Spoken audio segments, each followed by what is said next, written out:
Have you ever wondered what a mom carries in her bag? Let's pack my mommy bag together. Diapers, extra clothes,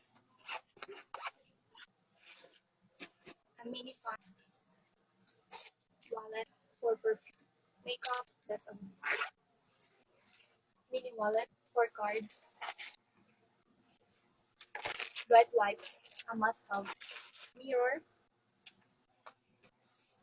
Peter, coin purse, soft tissue, mini wet wipes, Sanrio, suction foam holder, baby powder, pacifier, hand sanitizer, ball pen, headache essentials, mosquito repellent patch, child immunization record, hair clip, water bottle,